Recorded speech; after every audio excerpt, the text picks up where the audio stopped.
Track and field. In many parts of the world, the sport of track and field is very popular. Actually, the sport of track and field includes many different sports. In some of these sports, the athletes run on a track. The athletes race against each other to find out who can run the fastest. Some of these track events require great speed for a short distance. In the 100-meter race, the athletes must sprint as quickly as possible. Some athletes can run 100 meters in only 10 seconds. Other track races are much longer, and these events require great endurance. In the marathon, the athletes must run a distance of 42 kilometers. Because this is such a long distance, the athletes cannot run too quickly at the start. Instead, it is important to run at a steady pace and keep some energy for the end of the race. Some athletes can run the marathon in little more than 2 hours. Some races are called middle distance races because the distance is not very short, yet is also not very long.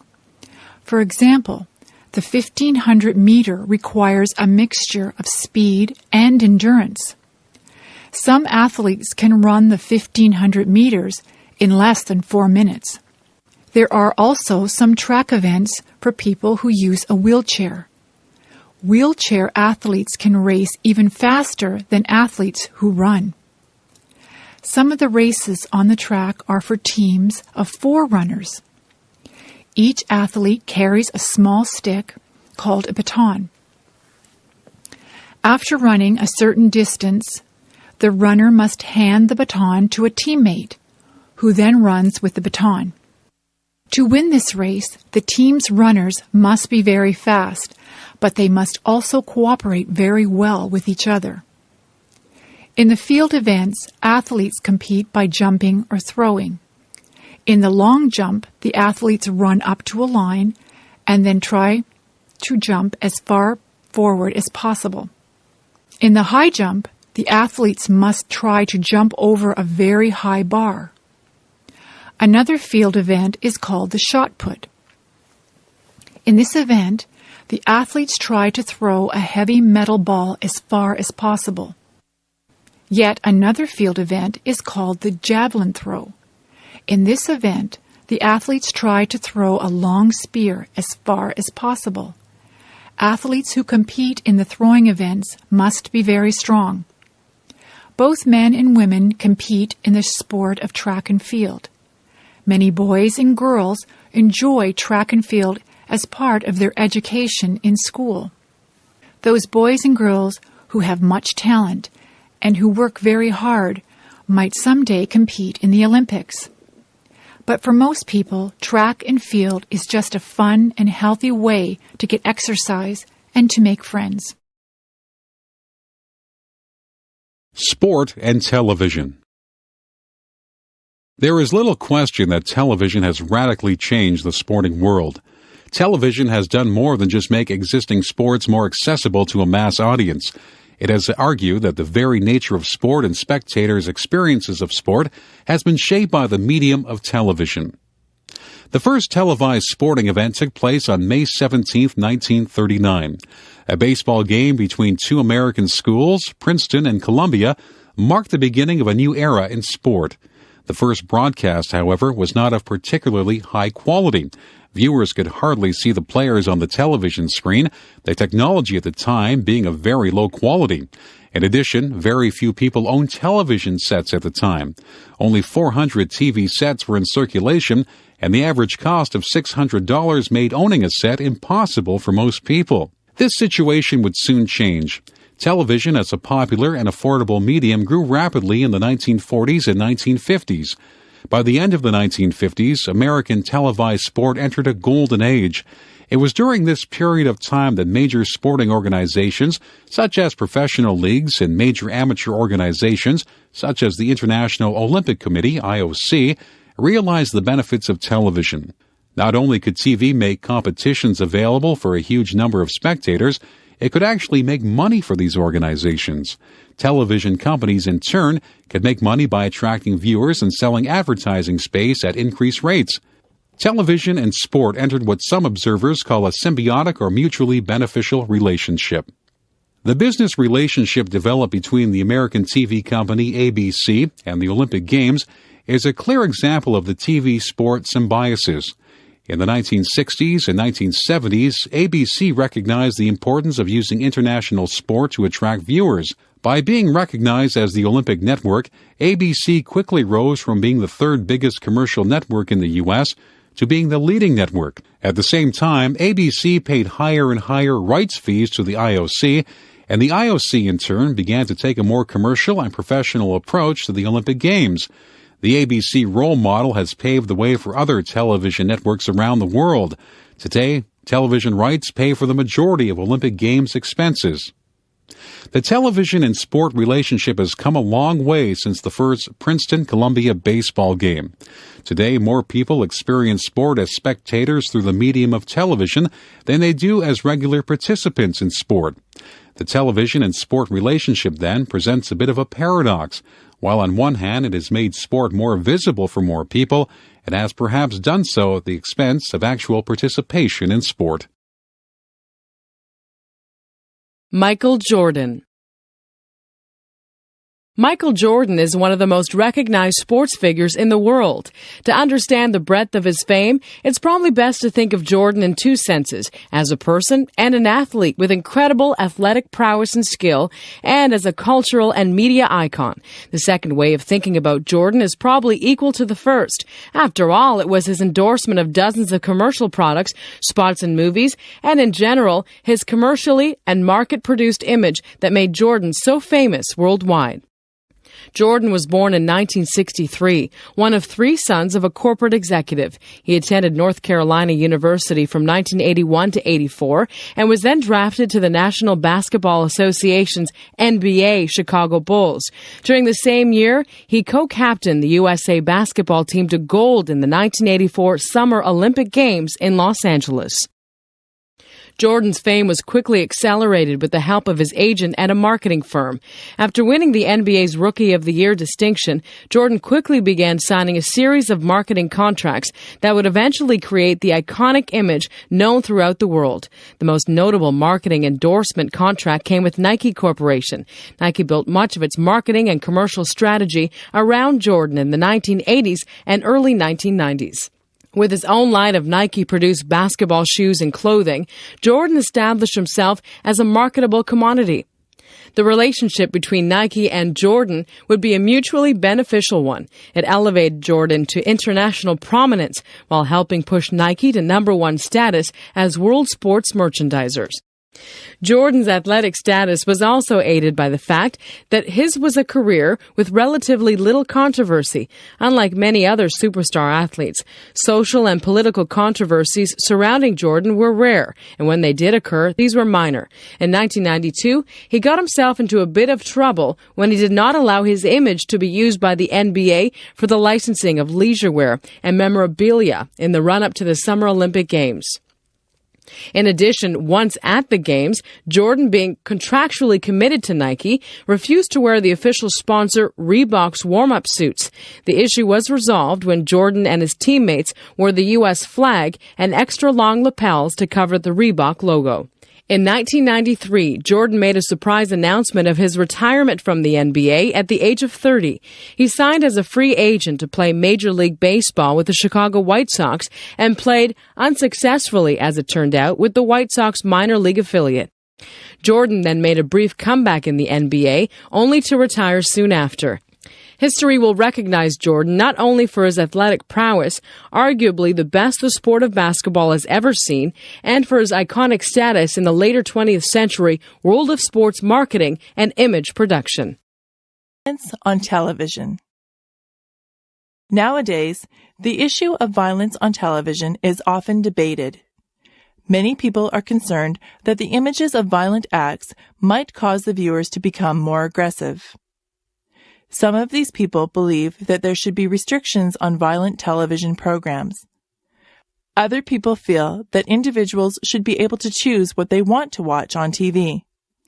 Many of these people believe that violent television is unlikely to affect people's behavior. One of the concerns that some people have about violent TV is that the viewers might imitate aggressive acts. For example, consider a TV program that shows professional wrestlers.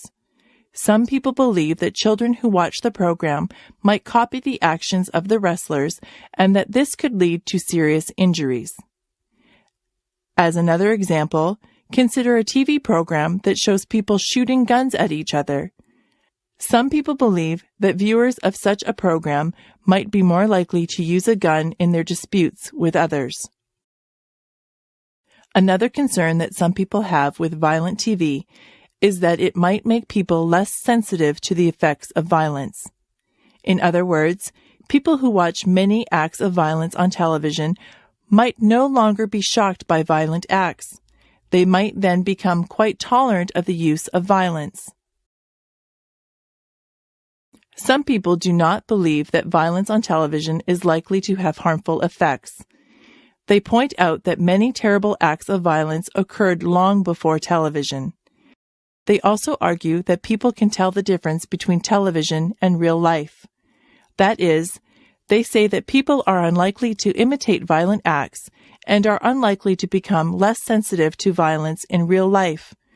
Also, they argue that parents are able to prevent their children from watching violent television. Psychologists have conducted some research studies on the effects of violent television. Some studies have shown that children who watch a lot of violent TV do become slightly more aggressive as adults. Other studies have found that people behave somewhat more aggressively after watching a violent program. This is especially true for people who have an aggressive personality. Finally, some other research has found that rates of murder tend to increase slightly in the days following a televised boxing match. Nearly all psychologists now agree that violence on television does contribute to aggressive behavior in everyday life. The issue of violence on television is difficult because it is a conflict between public safety and individual freedom. Some people feel that violent TV should be restricted because it might have harmful effects on society. But other people feel that individuals should be free to watch the programs that they like. New Zealand. New Zealand is a country that is located in the South Pacific Ocean. The country is made up of two large islands, the North Island and the South Island, which are separated by a narrow channel of water. Although New Zealand has many beautiful mountains and forests, much of the land is used for farming. In fact, New Zealand has almost 70 million sheep, but only 4 million people.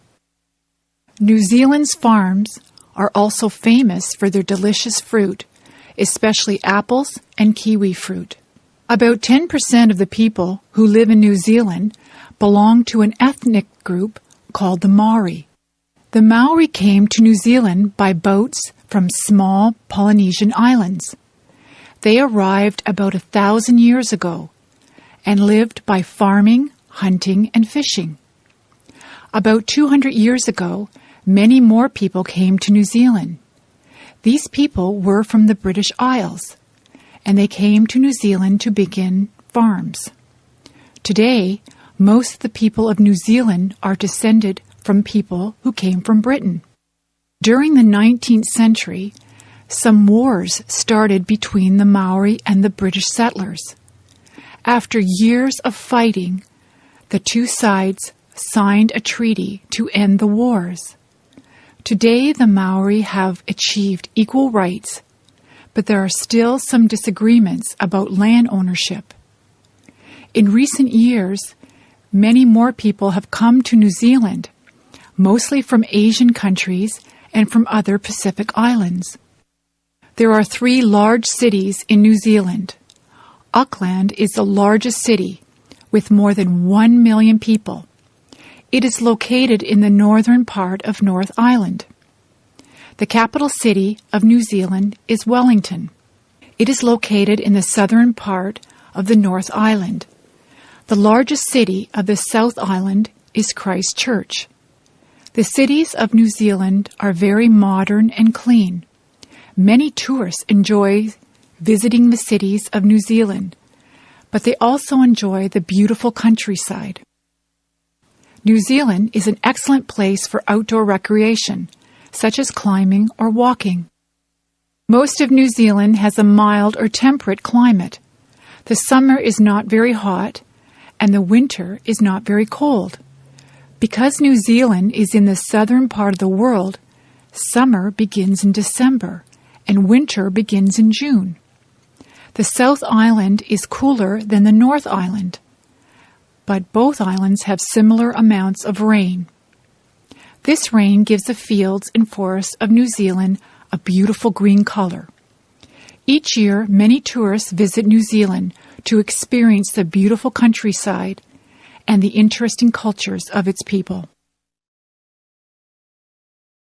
Nike. Nike and its swoosh corporate symbol are among the most recognized brand names in the world, alongside McDonald's, Coca-Cola, and Disney. Starting in 1964 as a sports shoe outlet, the company grew to become the market leader in footwear and apparel. Nike has since diversified into a range of activities, including sports event promotion.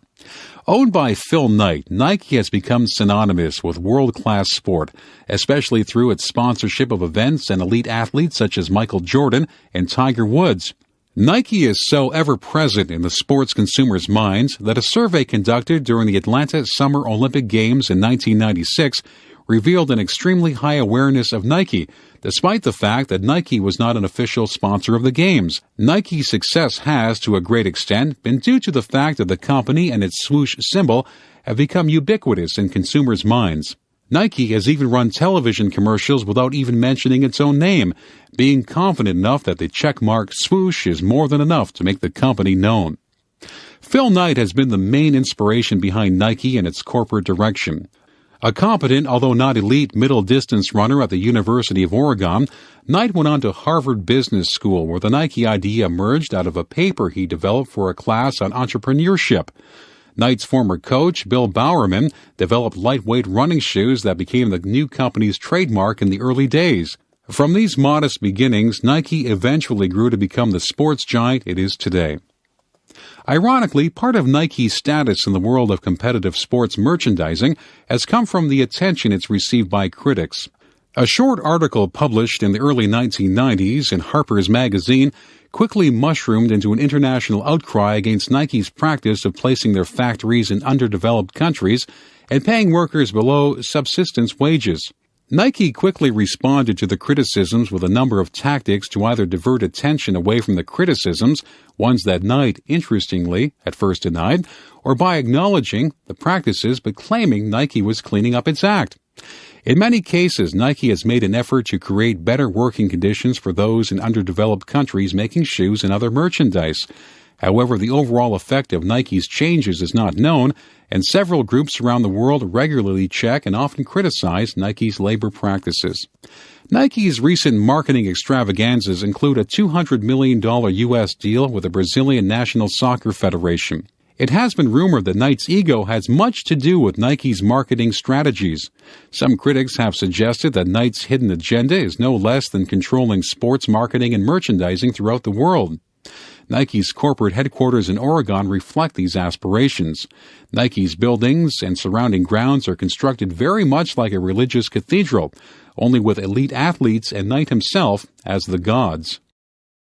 Earvin Magic Johnson. Earvin Magic Johnson is recognized as one of the best basketball players in the history of the sport. He will also be remembered as the first sports performer of international stature to declare openly that he had contracted the HIV virus. Magic Johnson was born in the state of Michigan and quickly rose to fame in the state by becoming an outstanding player for Michigan State. At 6'9", Magic was a formidable player. An enthusiastic sports reporter gave Magic the nickname to him during his high school years. During his college years, he developed a rivalry with another future National Basketball Association NBA superstar Larry Bird, then playing for the Indiana State basketball team. Their rivalry will become one of the main forces to generate interest in the NBA in the early 1980s. During his playing days in the NBA from 1979 to 1991, Johnson was named the league's most valuable player 3 times. He also became attractive to commercial advertisers during a period when it had become less taboo to use African-American athletes to endorse products. Johnson, however, was always guarded about his comments regarding racial issues. However, he was active in charity work and in general maintained a very positive light in the public's eye throughout his career. On announcing his retirement, Johnson stated that he had contracted the HIV virus from unprotected heterosexual sex. However, tales and rumors circulated in the press and in popular discourse about Johnson's sexual exploits during his days as an NBA superstar. Ironically, Johnson, upon retirement, became a spokesperson for safe sex. Another famous sports star, tennis player Martina Navratilova, criticized Johnson and pointed out that if the same comments had been made publicly by a female, she would have been labeled a slut. Navratilova probably made a good point. Not only was Johnson's public image a positive one, but also he was actively seen as a role model for heterosexual family life. The events and controversies surrounding Johnson's retirement probably raised his status as an athlete in the public eye, making his career that much more notable. There is little question, then, that the combination of incredible athletic prowess and the events surrounding his retirement will bestow among Magic Johnson a prestigious position in sports history. Thomas Edison. Thomas Edison was one of the most famous inventors of all time. He was born in a small town in the United States during the year 1847. When he was a young boy, Thomas found school to be very boring. A teacher once told Thomas's mother that he believed the young boy was rather stupid. However, Edison's mother knew better. She understood that her son was very intelligent. She then took him away from school and began to teach him herself. As a young man, Thomas Edison became very interested in inventing new machines. One of his first inventions was a small electrical machine that could be used for counting votes. However, the government was not interested in his invention. But Edison was not discouraged.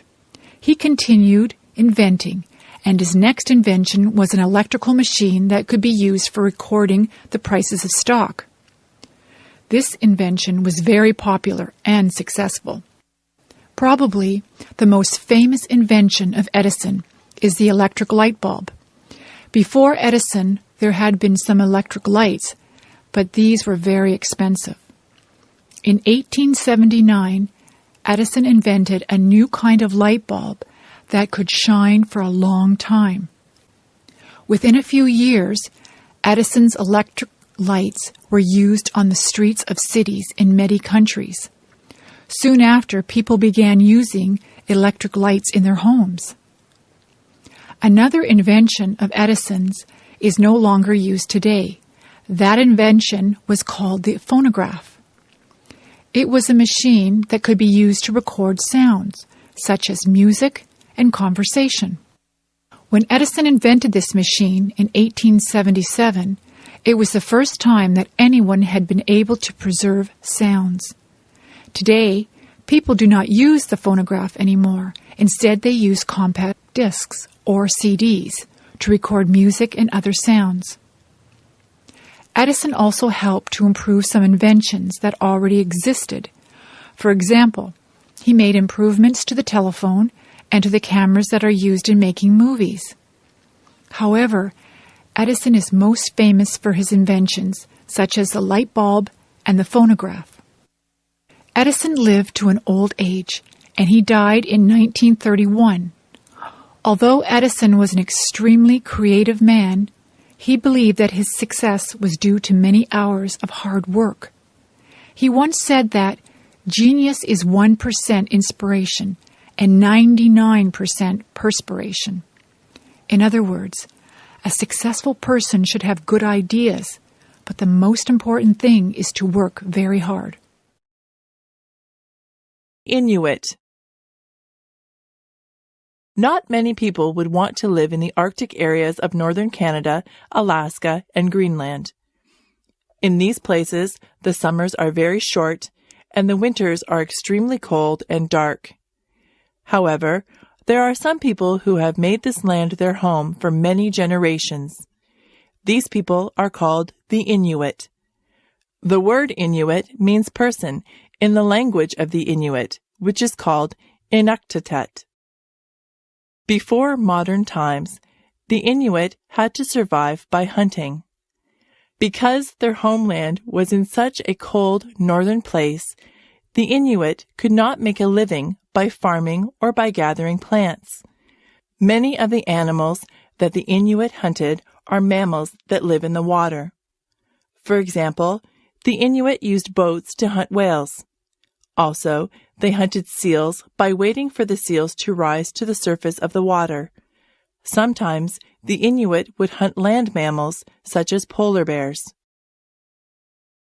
When eating the meat of the animals that they hunted, the Inuit often ate the meat raw. This was necessary because only raw meat could provide them with enough nutrients to survive in a place where fruits and vegetables were not available.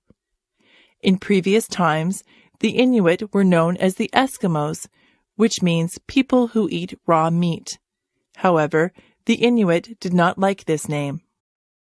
The Inuit invented many useful tools for surviving in the cold northern areas.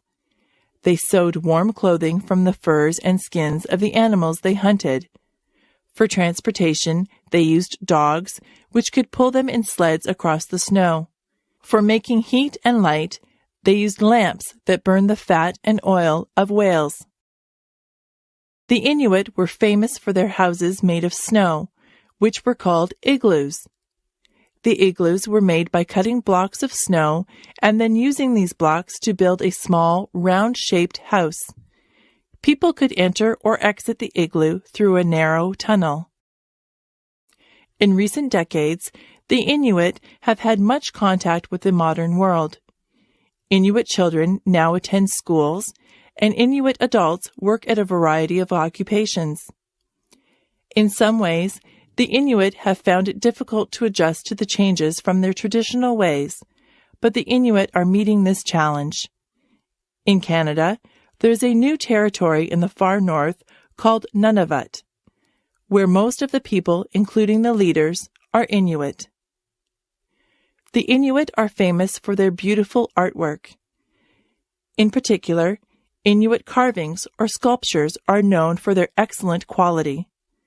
These carvings, which nowadays are made from a kind of stone called soapstone, depict people or animals such as bears, seals, or whales. In addition to paintings, Inuit artists have produced beautiful sketches and paintings of northern scenes. Kings and Babe Didrikson. Mildred Babe Didrikson, 1913 to 1956, was one of the most celebrated female athletes of the first half of the 20th century. Competing in the 1930s and 1940s when conventional attitudes regarding women's participation in sport dominated North American culture, Babe Didrikson rose to fame by dominating not just one, but a number of sports. Didrikson flouted conventional notions of femininity and proper female activity by excelling in field events such as javelin and shot put, in addition to traditionally male-dominated sports such as baseball, swimming, and golf. Interestingly, Didrikson would always have to battle popular accounts that attacked or questioned her femininity and sexuality. As a woman with a large, muscular, and athletic body, Didrikson was often accused of having an unfair advantage over other women, and often regarded as not being a real woman.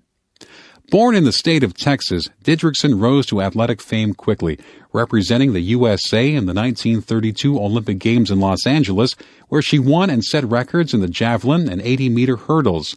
Later in her career, Didrikson turned her athletic attention mainly to golf, a sport in which she was immensely successful.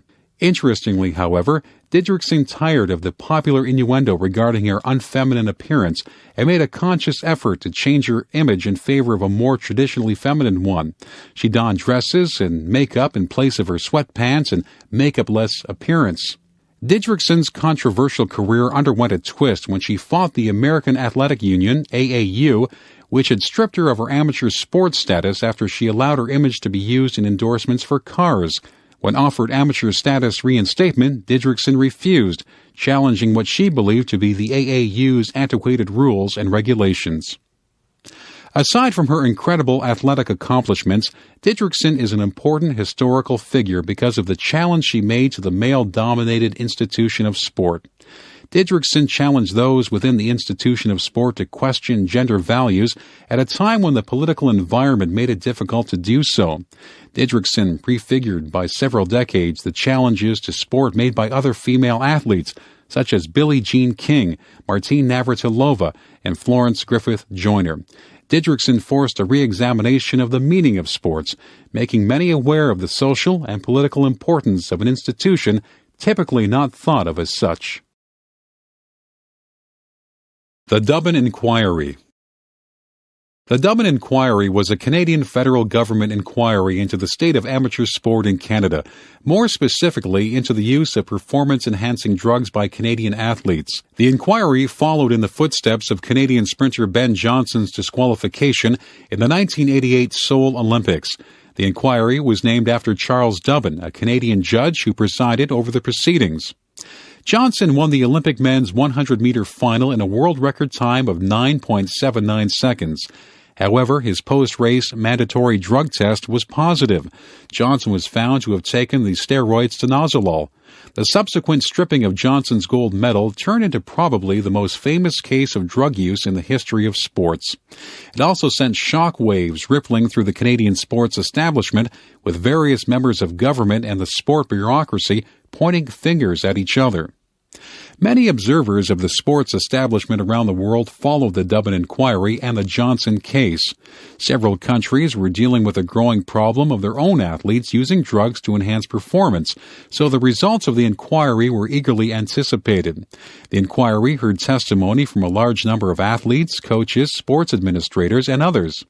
The most interesting submissions were made by Johnson's coach, Charlie Francis, his physician, Jamie Astafan, and of course from Johnson himself. The inquiry disclosed drug taking on a scale never before suspected. It was discovered that, besides the common practice of coaches encouraging athletes to take drugs, many others were guilty of turning a blind eye to the problem and ignoring it. In the aftermath of the inquiry, a new organization, the Canadian Centre for Drug-Free Sport, was created to combat the problem.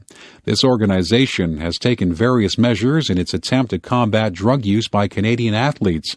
However, critics of the Dubbin Inquiry have accused the inquiry of being little more than a government inquisition, the real purpose of which was to direct attention towards individual athletes and coaches and away from the government itself. Increasingly, in the 1980s, Sport Canada, the governing body responsible for the administration of elite amateur sport in Canada, had taken a success-oriented approach to Canadian sport, emphasizing winning medals above all other goals. The result, critics have pointed out, was to put immense pressure on Canadian athletes, leading in turn to drug use, among many other extreme measures, to enhance performance. The Dubbin Inquiry, in other words, has had mixed reviews.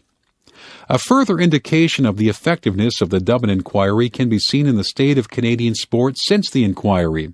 Despite attempts by the Canadian Centre for Drug-Free Sport to educate athletes and coaches on the dangers of drug use, there is little doubt that rampant drug use continues. This has led some observers of the Canadian sports scene to claim that drug use is less a reflection of individual athletes who cheat, but more a reflection of a cultural and institutional epidemic in sport. Drug use has perhaps become so common in the culture of elite sport that dealing with the problem by punishing individual athletes might be ineffective. Marathon. Few sports events integrate the competitive side of sport with the social and playful side of sport like marathon running. This might seem like a strange thing to say about what is such a rigorous and physically challenging event. However, major city marathons attract both serious competitors and less serious runners in the same event, and often generate a citywide party atmosphere leading up to and during the event.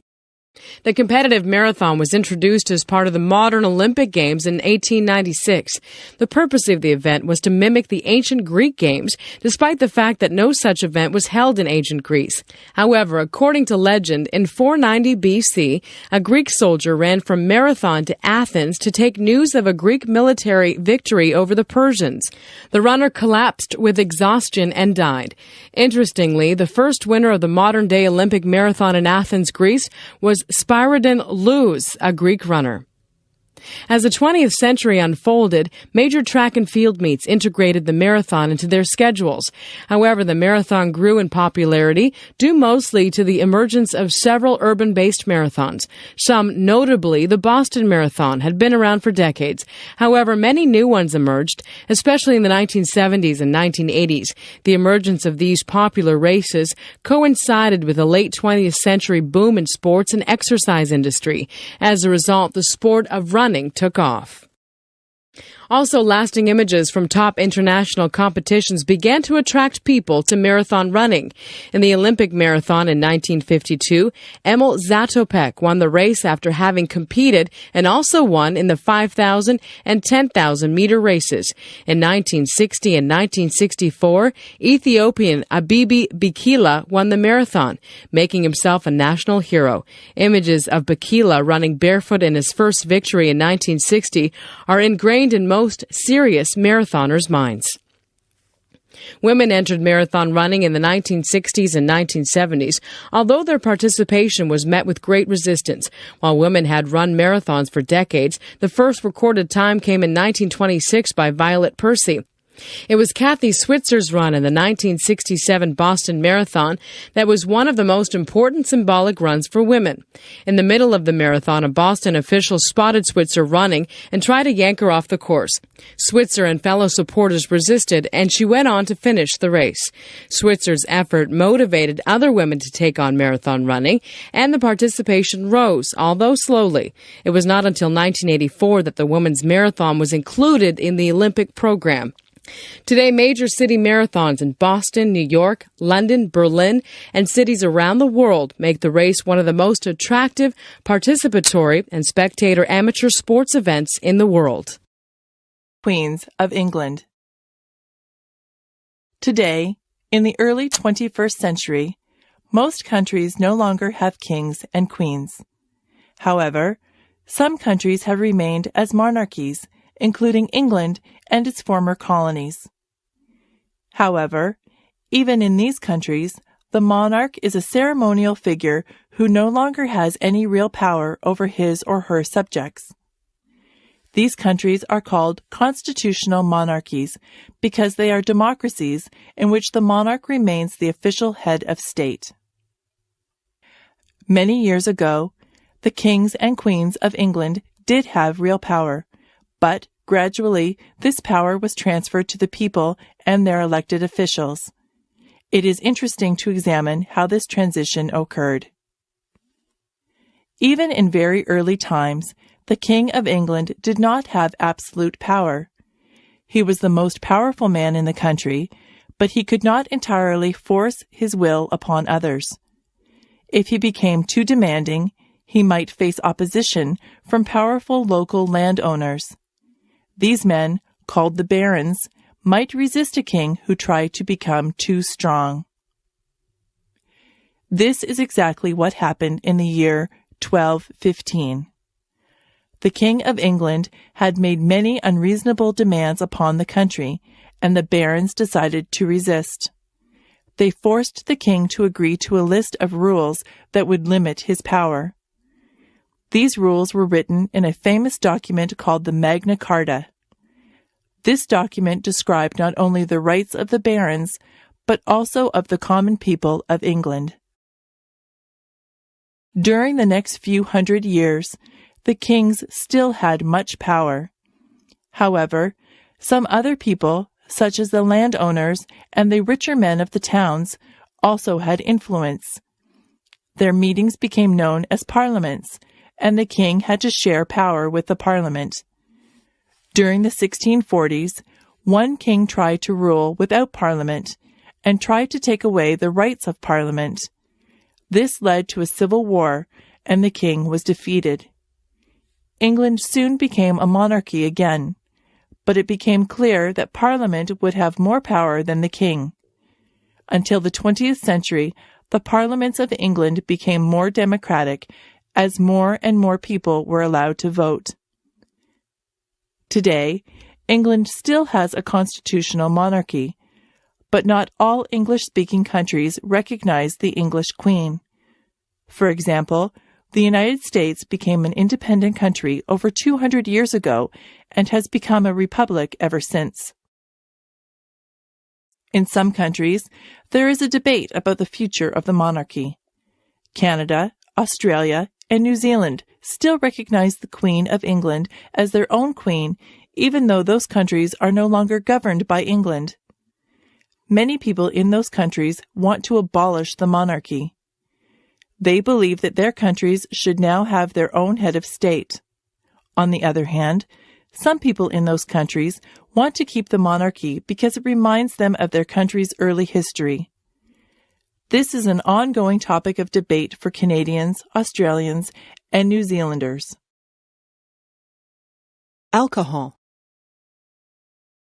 O.J. Simpson. It has been argued that the trial of Orenthal James O.J. Simpson for murder was the defining cultural experience of the U.S. in the 1990s. It dominated the front pages of newspapers in the U.S. and many other countries for several months. Indeed, Simpson was for a period of time probably the most talked about person in the world, but very few of the discussions were about his athletic career. Until his internationally famous trial, Simpson was a relative unknown outside the U.S. A very wealthy and highly decorated former professional football player, Simpson made the transition to acting and television commentating after his illustrious football career. However, when he was charged in June of 1994 with the murder of his estranged wife Nicole Simpson and her friend Ronald Goldman, and after his dramatic suicide getaway attempt captured by television cameras, Simpson became known throughout the world almost overnight. Simpson was born in San Francisco in 1947 to a poor family. His father abandoned the family, and it was his mother who encouraged Simpson to pursue sport, mainly to compensate for some physical problems he had developed as a child.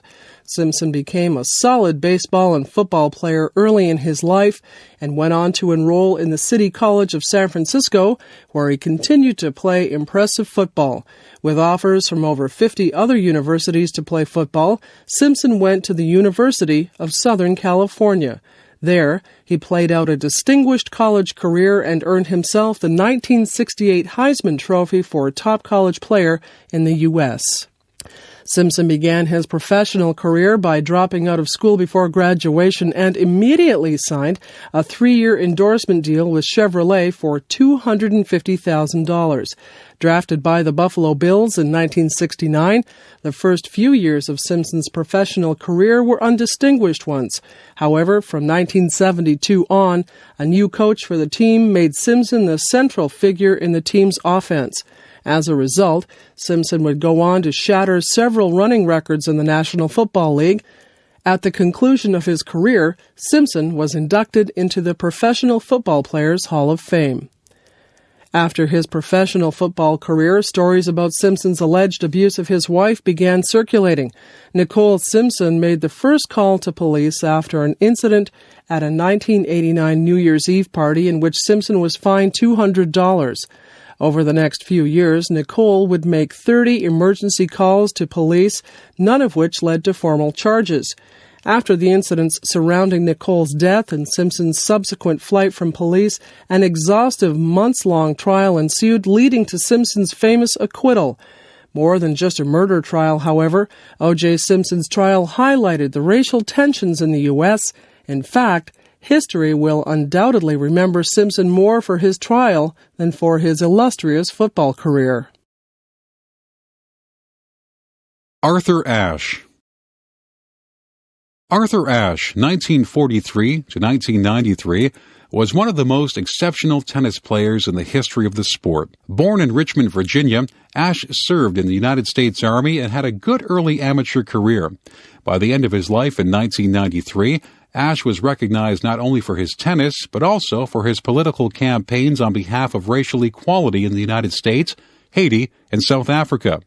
Also, as a victim of AIDS, Ashe campaigned for AIDS research near the end of his life. When Ashe turned professional in 1969, he was an African-American player in a sport completely dominated by whites. At the peak of his career in the 1970s, Ashe won the Australian Open, Wimbledon, and doubles titles at the French and Australian Opens. Interestingly, Ashe encouraged young blacks not to waste their energies on sports. Instead, he recommended channeling energy into academic and vocation-related studies. His recommendation seems appropriate to this day. While it is the case that sports can provide positive role models and encourage hard work and discipline, it is also the case that many young athletes dream unrealistically of professional careers at the exclusion of school. The odds of successfully making a professional league are statistically next to impossible. Despite his own success, Ashe recognized this. Mindful of racism in American society, Ashe always thought of his own career in terms of the general experience of blacks in America. He wrote several books recounting these ideas. Ashe's historical writing on the history of African Americans in sport spawned a multimedia series, A Hard Road to Glory. Today, while a few more blacks have been successful in sports traditionally dominated by whites, it is still the case that whites dominate. The recent successes of athletes like the Williams sisters in tennis and Tiger Woods in golf sometimes conceal the fact that these sports are still predominantly white. According to Ashe's thinking, it would be a mistake to take one role model such as Tiger Woods and from that conclude that race problems in sport no longer exist. Like any institution, race relations in sport should be thought of for their long-term trends, not individual exceptions. Arthur Ashe contracted the HIV virus through a blood transfusion and died of AIDS in 1993, aged 50. While since his death he has become revered and respected, in the 1980s, near the end of his life, he was unpopular for his ideas. However, his combination of political campaigning and athletic prowess made him a revered figure in American history. Billie Jean King. During her competitive days, Billie Jean King was one of the most successful players in women's tennis. However, King is probably more recognized for her political support of women's tennis and her fight to achieve respect for lesbian and gay athletes in tennis and in sport in general.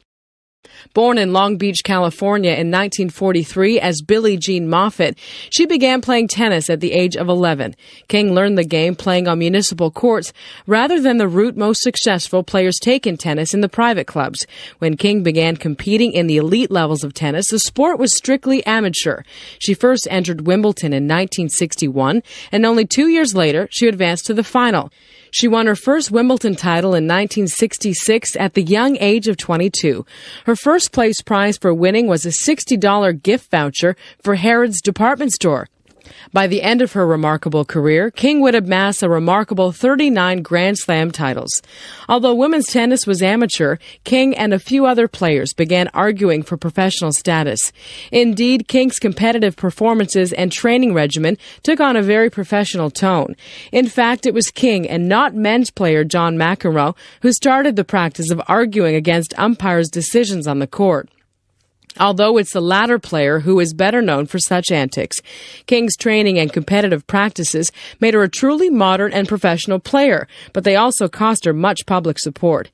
King's major initiative was to start a professional tour, which began in 1968, operating outside the auspices of the official tournaments and organizations. The new professional tour had trouble attracting many of the top international players. Interestingly, Wimbledon allowed professionals soon after King's tour started. The rest of the world's tours permitted professionals soon after.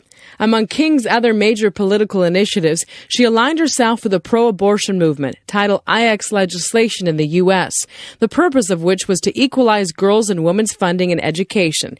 And she negotiated a deal with the Philip Morris Tobacco Company to set up the Virginia Slims Tour. Finally, the famous match between herself and self-styled male chauvinist pig Bobby Riggs in 1973, which King won, brought much public attention to King and to the growing women's athletic movement. Finally, in 1981, it was revealed that King had a lesbian relationship with her secretary. At first, King denied the allegation, but later she admitted to the relationship. Instead of hiding her sexuality, which is what female lesbian athletes have been doing for years, King was the first major sports superstar to come out. As such, King will be justifiably recognized as one of the first and most important fighters for the sexual rights of gays and lesbians in sport. Alcohol is the oldest drug that is used in Western countries. For thousands of years, people have made alcoholic beverages. These beverages are made by allowing a process called fermentation to occur. Alcoholic fermentation happens when yeasts or bacteria break down the sugars that occur in some liquids and convert some sugars into alcohol. Many liquids, such as fruit juices, can ferment. Thousands of years ago, alcoholic drinks were common in the Middle East. However, the Islamic religion forbids alcohol, so very little alcohol is consumed in this part of the world. In European countries and in other parts of the world, many different kinds of alcoholic beverages are produced and consumed. In warmer areas of Europe, people make wine by allowing grape juice to ferment. In cooler areas of Europe, people make beer by fermenting liquids made from water and various grains. The process of fermentation is also used to make stronger drinks known as spirits.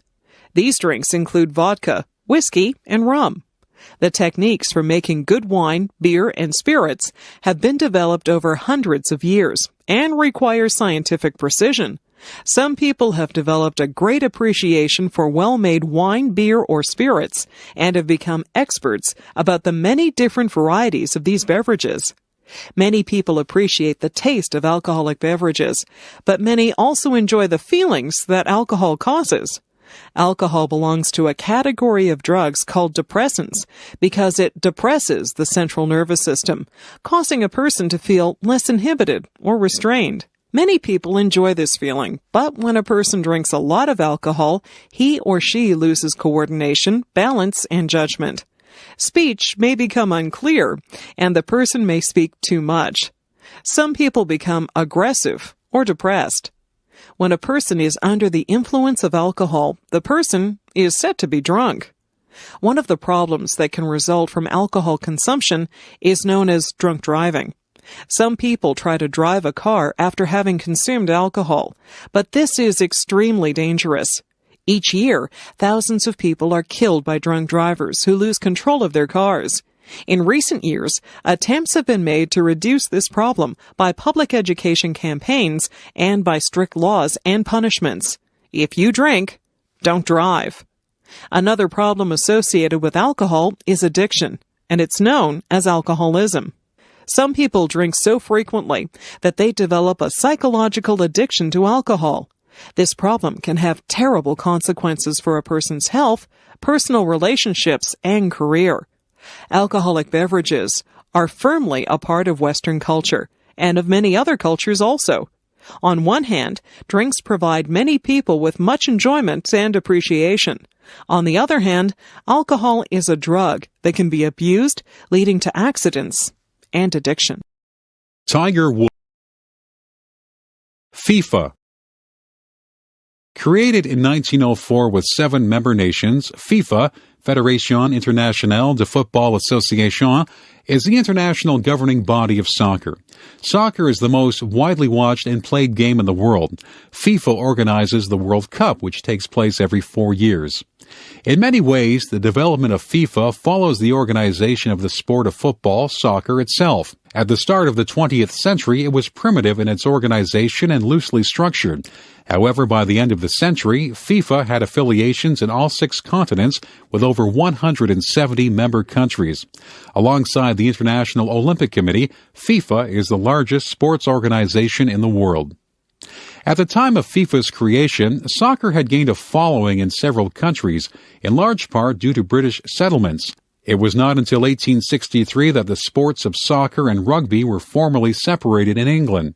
While both sports were important in British culture in the 19th century, it was soccer that took off around the world at a much more accelerated rate. As the 20th century progressed, countries like Holland, Germany, Spain, Brazil, and many others became as good as, and in many cases better at the game than, the founding country. The World Cup began in 1930 in Uruguay. By then, FIFA had attained enough power and the game was so widespread that a world championship was justified. By the time the 1998 World Cup was staged in France, 112 countries competed. Despite the sport originating in England, that country did not win a World Cup until 1966. One notable exception to the soccer fanaticism that is seen in many countries around the world is the USA. There's always been a problem developing soccer in the country that dominates so many other professional and amateur sports. One of the main reasons for this is the country is inundated with its professional sports system. For one reason or another, the USA has opted for sports traditionally played in relatively few countries: American-style football, basketball, and what many consider to be the quintessential American sport, baseball. There is also the problem soccer presents for American television networks. Successful sports in the USA have usually been ones appropriate for commercial television. Soccer, with its 2 45-minute halves and long uninterrupted play, is less than ideal for commercials and advertising-based American television. The most recent evolution in soccer has been in the women's game. The 1999 Women's World Cup held in the USA was an unqualified success. Indeed, FIFA's president proclaimed that the future of football is female. National Football League. The NFL, National Football League, is one of the wealthiest and most powerful sports organizations in the world. Many of the single franchises or teams are worth $200 to $300 million each. As such, each team should be thought of as a major corporation. American-style football, of which the NFL maintains a complete monopoly over the elite professional ranks, has its roots in English rugby, which was played in U.S. Eastern colleges and universities in the 19th century. However, rugby did not have features in keeping with American cultural norms, so U.S. football arose out of norms consistent with American society, such as clearly measured possession of territory and the expansion of frontiers through conquering new land. Walter Camp, a Yale player, devised the rules of the American game. In 1880, he introduced downs into the game, or breaks, so that teams could reassess their position and prepare for the next attack. This was in stark contrast to rugby's non-stop and more flowing play. This move would years later be crucial to the sport's success. With natural breaks in play, the game would be one conducive to American commercial television, which relies on advertisement breaks for the generation of revenue. Equally important was the later inclusion of the forward pass into the game. This made the game appear more offensive, and the famous Hail Mary long pass is to this day one of the most dramatic plays in sport. Football's success as a dominant American sport alongside baseball was secured in the 1960s with some important contracts with television networks. The ABC television network sponsored a rival American Football League to compete with the other dominant National Football League. ABC television did not hide the fact that the rival league was created for the sole purpose of creating more leverage with advertisers. After gaining greater legitimacy and earning more revenue, the upstart AFL was able to negotiate independently with other television networks and sign on big-name players. The most notable was star quarterback Joe Namath. With the AFL rising as a legitimate business competitor, the NFL and AFL negotiated a merger, resulting in the NFL League, as it is known to this day. Since the merger, the NFL has maintained almost a complete monopoly over American professional football. Football's success, then, has been a reflection of the ideals of American society and, more specifically, of American-style commercial enterprise. The league's success has in no small part been due to the relationship between the media and the sport. In a sense, football is a perfect example of a modern media-generated sport, successfully linking American norms and values with a sport tailor-made for commercial profit. Jackie Robinson. On April 15, 1947, Jackie Robinson, 1919 to 1972, became the first African American to play in the Major League Baseball League. On that day, he started for the Brooklyn Dodgers. The so-called color line had existed in baseball and many other sports for decades in American sports. The complete segregation of whites and blacks into separate leagues and teams. There had been blacks in the sport of baseball for many years. In fact, in the 19th century, blacks had played alongside white players in several leagues in the U.S. However, an 1896 court case reinforced the segregation of baseball players according to the color of their skin. As a result, black players were excluded from Major League Baseball, relegated either to the position of mascot for the Major League team or forced to organize their own loosely structured Negro teams. Robinson, the son of a sharecropper and grandson of a slave, excelled in several sports before serving in the U.S. Army. Initially a player in the Negro Leagues, Robinson played in a period when there was increasing support for breaking down the color barrier. The Brooklyn Dodgers manager took on Robinson mainly because Robinson was a solid player, not because he was interested in challenging the color barrier. Also, he felt it would increase attendance at the Brooklyn games, especially of African American fans. In 1946, Robinson went to Florida to play for the Montreal Royals, the Dodgers farm team. This move was risky on Robinson's part, as racism was still rampant in the U.S., especially in the South. In Florida, there were segregation laws that prohibited blacks and whites from sharing the same restaurants, hotels, and other public places, including the baseball field. Robinson was forced to stay in a coloreds-only hotel. It was believed that there would be a greater chance of Robinson being integrated into the minor league in the more liberal and open environment of Canada. Eventually, Robinson played his way into the Major League. However, the transition was not a smooth one. In the first year, he had many pitches thrown his way and was regularly taunted by fans and players. However, his season was a successful one, and he was voted Rookie of the Year.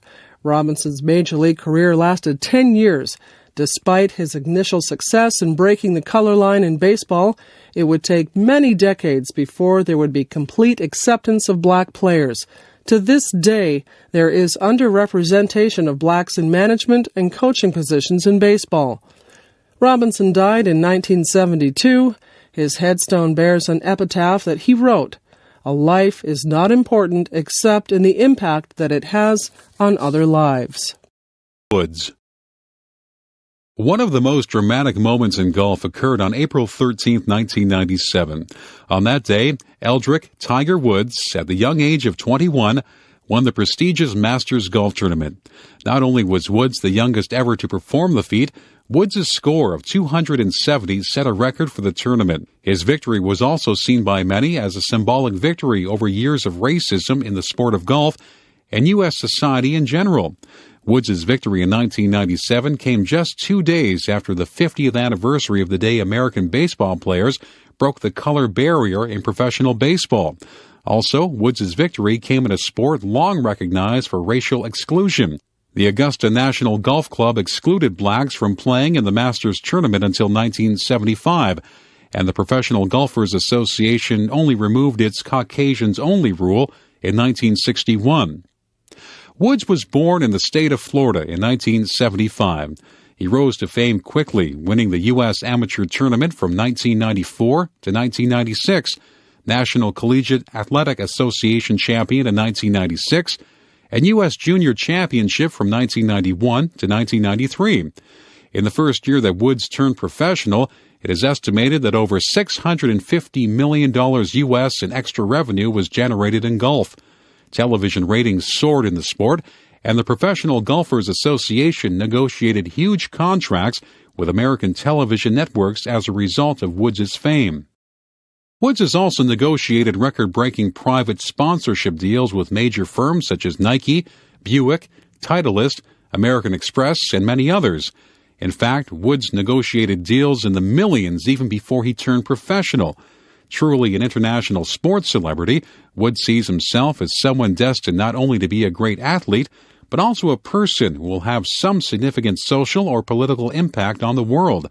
It is not clear, however, what that impact will be.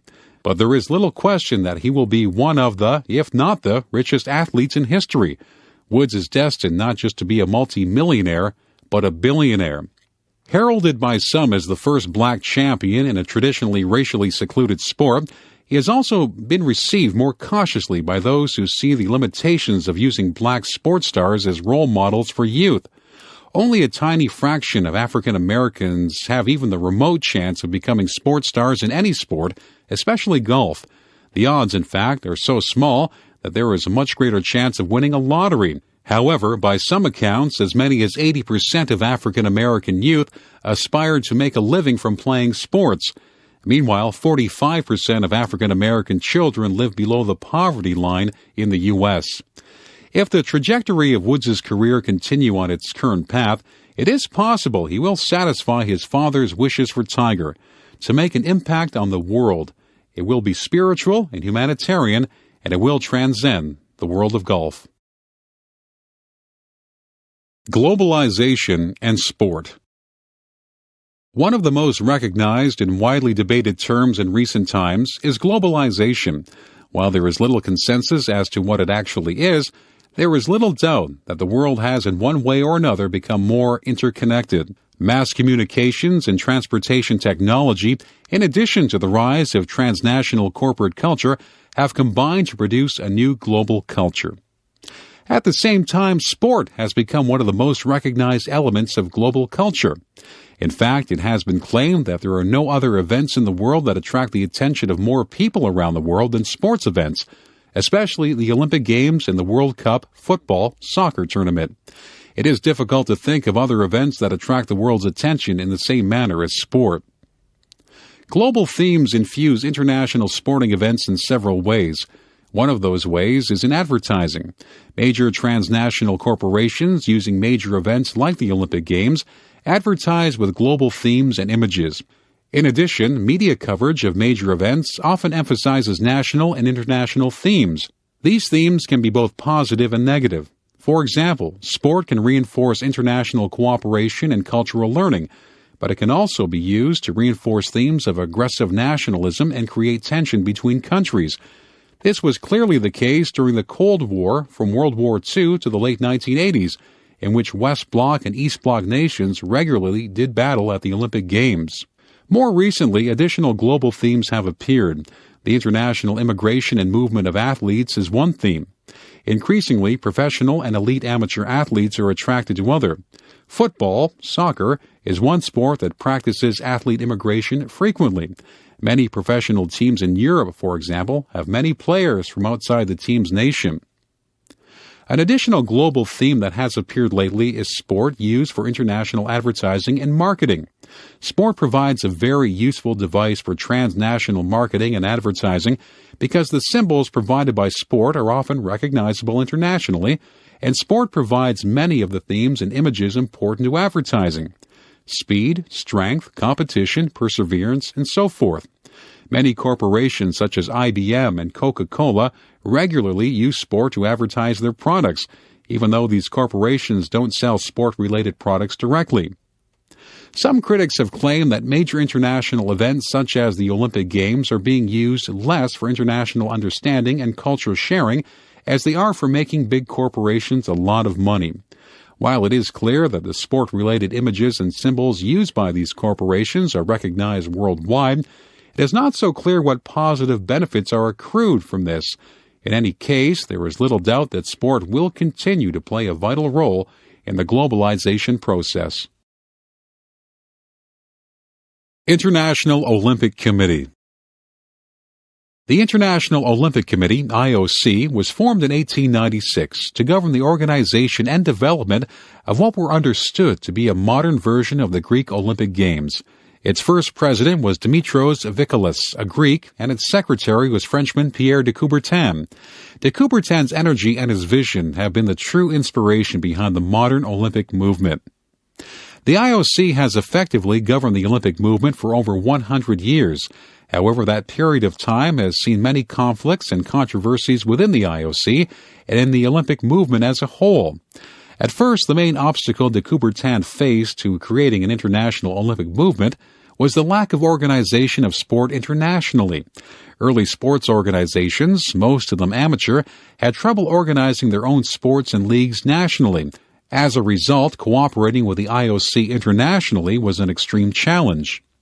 In the early years, de Coubertin's own vision for the Games dictated much of the IOC's policies and procedures. His prejudices also influenced the movement. For example, de Coubertin was adamant in his rejection of female athletes' participation in the Games. An embodiment of Victorian ideals and prejudices, de Coubertin thought women's place was in the home and bearing and raising children. Indeed, he thought of women's competition as unnatural, immoral, and indecent.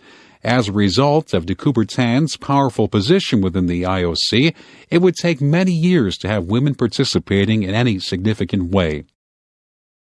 The IOC has always claimed a hands-off approach to political struggles and controversies surrounding the Games, claiming, now for over 100 years, that the IOC is not a political organization and that the sport in its purest sense, one represented best by the IOC, of course, is inherently non-political. The IOC has always had trouble answering critics who point out obvious exceptions to the claim. At the simplest level, the act of competing under national flags, something the IOC encourages, is a political event. At a higher political level, the Olympic Games have been used for political demonstrations through boycotts, and the Olympic movement was probably the most visible means of symbolically fighting the Cold War. The post-World War II years were lean ones for the Olympic movement. The IOC and hosting cities and nations often had trouble breaking even. At its worst, the Games went into great financial debt, most notoriously in the Summer Games in Montreal in 1976. However, since that time, the Games have taken a more market-friendly approach, encouraging private sponsorship and negotiating massive television contracts with networks around the world, especially those in the USA. As a result, the IOC is a much more financially solvent organization than it was a few decades ago. However, it is not clear that the IOC is following its founder's original plan for the movement. After all, de Coubertin was a pure amateur at heart. The current commercially oriented Olympics would make de Coubertin concerned, to say the least. Women in sport. The struggle to attain equality for female participation in sport has been a long and hard-fought one. 100 years ago, a majority of people, many women included, would have thought it unnatural, if not immoral, to permit women to participate in sports. Today, women's participation is widespread and accepted by most. However, there are still many sports and sport-related institutions and organizations that have not achieved full equality.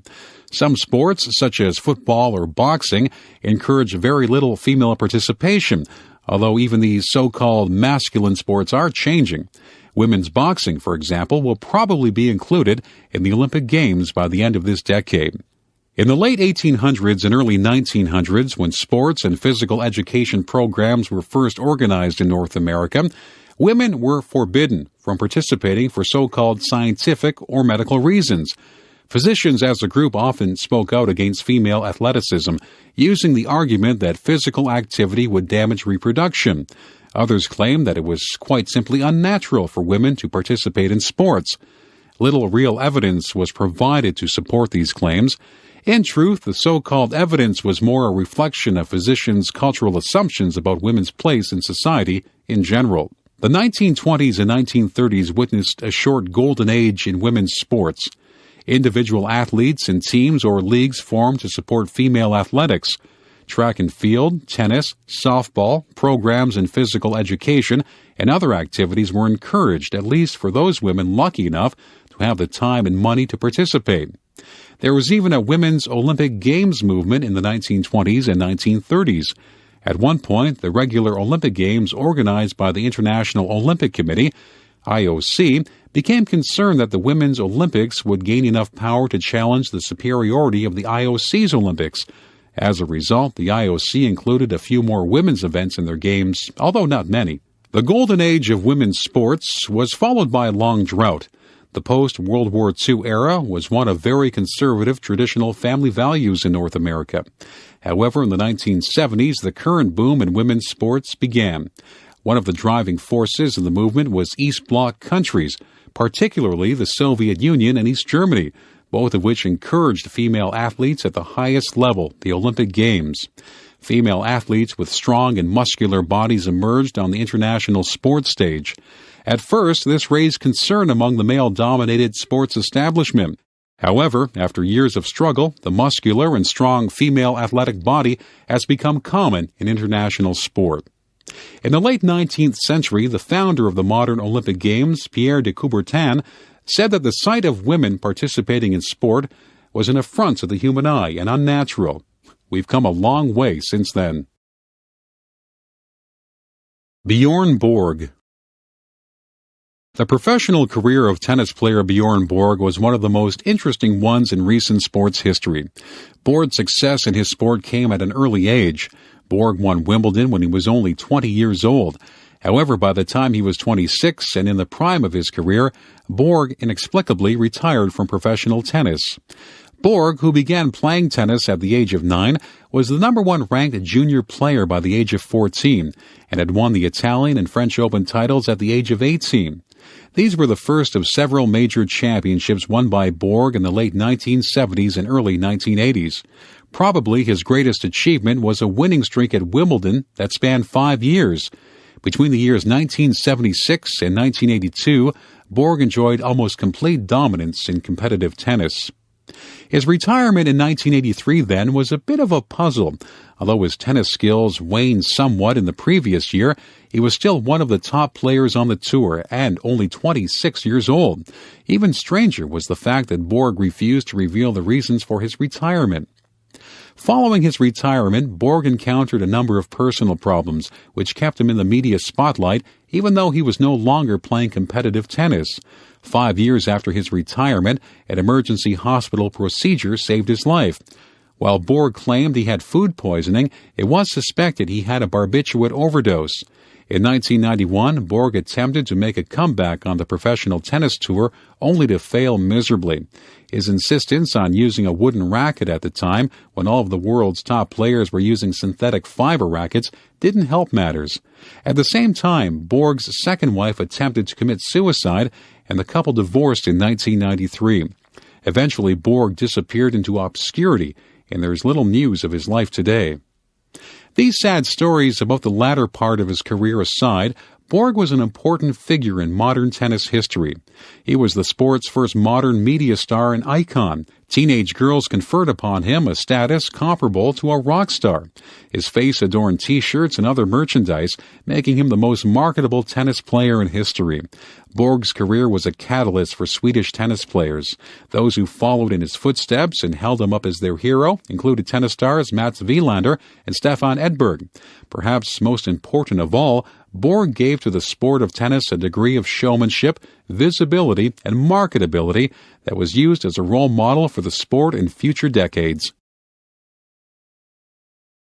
Title IV. In 1972, the United States Congress passed Title IV of the Educational Amendments. This instituted a law that would seriously affect all U.S. educational institutions' sports programs. The law specified that it was unlawful to discriminate on the basis of sex in any federally funded educational program. This meant, among other things, that boys and girls and men's and women's sports programs would have to receive equal funding and support under the new law. The law was passed in a time when feminist-inspired movements in many countries around the world were fighting for equality for women. While Title IV was a law directed at equality in education in general, it is sports programs that received the most attention. This was perhaps because of the visibility of sports and the prominent place they play, especially in American post-secondary education.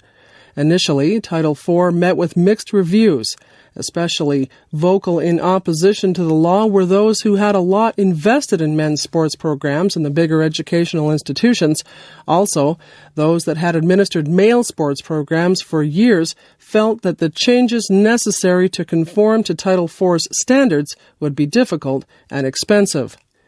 In the aftermath of Title IV, a battle emerged between the National Collegiate Athletic Association, NCAA, and a group that had administered women's sports, the Association of Intercollegiate Athletics for Girls and Women, or AIAW.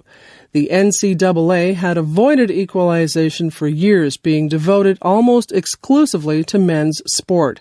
In fact, it was in opposition to the NCAA that the AIAW formed in the first place. However, with federal funding now legally devoted to equalization, the NCAA made an about-turn and suddenly supported equalization. In what many consider to be an obvious and unfortunate power move, the NCAA absorbed the AIAW. The long-term effects of this move were to wrestle control of women's sport out of the hands of women. The AIAW was administered by women for women. However, with the takeover, the administration of women's sport fell into the hands of men. Title IV did not manage to equalize funding between the sexes, at least not at first. The legislators of Title IV probably couldn't imagine the resistance to equalization in sport that would emerge, nor did they probably realize the extent of male privilege in school sport, especially at the upper, more elite levels. Almost 30 years after the legislation, there is still not equalization in many cases, although an increasing number of schools have fallen in line with the law. Today, women's sport has achieved a much higher level of respectability and support in schools. However, there is still resistance to complete equalization, and female supportive administrators continue to fight legal battles in support of girls' and women's participation in sport. Fosbury flop. American athlete Dick Fosbury devised the high jump technique known as the Fosbury flop. His new technique revolutionized one of the oldest events in track and field competition. While Fosbury never broke the world record using his new technique, other high jumpers were inspired by his gold medal at the 1968 Summer Olympic Games in Mexico City, where he introduced his new jumping technique. Fosbury was born in 1946 in Oregon and went to Oregon State University. He won the gold medal in the Olympic Games at the very young age of 21. It was assumed that his odd-looking new method for clearing the bar was based on a careful study of the physics and biomechanics of high jump technique. However, Fosbury claimed it was the product of pure intuition. Prior to Fosbury's invention, most high jumpers used a straddle technique. In this older style of jumping, the front leg led the jumper up and over the bar in a face-down position. Fosbury's technique involves approaching the bar in a curve with a last-second acceleration. Then, at the point of takeoff, the body rotates, positioning the back to the bar and leaping backwards. The head faces the sky as the body arches over the bar, with the mid-body and legs trailing behind. Fosbury had begun experimenting with the new technique when he was only 16 years old. In a meet in 1968 in which Fosbury used the new technique, a local newspaper's headline read, "Fosbury flops over the bar." Thus, the name of the newly invented technique was born. Since Fosbury's competitive days, his technique has been widely copied. Once experienced jumpers mastered the technique, records started to fall in the sport, due mostly to the Fosbury flop, but also to better equipment and running surfaces. Dick Fosbury will always be known for his revolutionizing of the sport of high jump. Free agency. Free agency refers to the ability of athletes to negotiate their own contracts and working conditions in professional sport. Before the 1970s, most professional sports had some sort of reserve system for athletes. In their reserve systems, players were forced to play for a single team, usually for the duration of their careers, under the conditions set by the team owner and the league bosses. Historically, the sport of baseball had the most notorious reserve system, which had been intact and strictly enforced for decades. The purpose of the reserve system was to allow owners of professional teams to control the movement of players and reduce their salaries. By being forced to play for only one team, players had little choice but to accept the contractual terms and conditions set out for the player.